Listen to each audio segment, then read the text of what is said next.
На традиционный конкурс «Весенний ветер» юные дарования собрались в загородном лагере «Юность». В Олимпиаде приняли участие более 120 воспитанников детских художественных школ, студий и колледжей.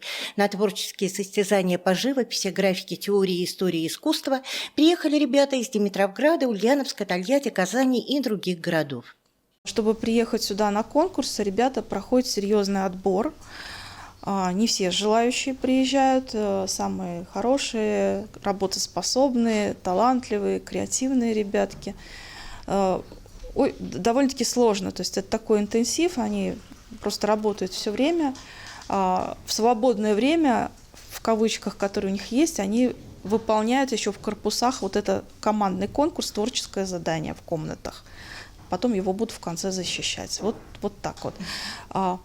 В рамках мероприятия проводится конференция преподавательская, заседание методического объединения, и каждая школа привозит свою выставку, демонстрируя свои достижения в области графики, живописи, композиции, макеты и так далее. То есть презентация школ происходит. Завершающий этап конкурсной программы – презентации и защита арт-проектов «Школа. Лестница идей». Тематика – «Год педагога-наставника».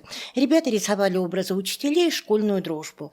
Арт-проекты были подготовлены заранее, их защита прошла в четверг вечером на сцене актового зала.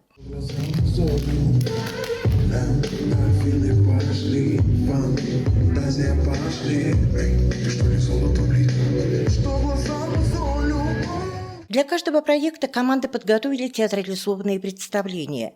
По итогам конкурса в каждой возрастной категории были определены победители. Торжественное награждение и закрытие праздника талантов прошло в пятницу.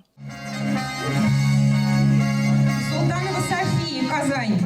Елена Светлова, Павел Каспынин, Александра Кондратьева. Главные новости любимого города.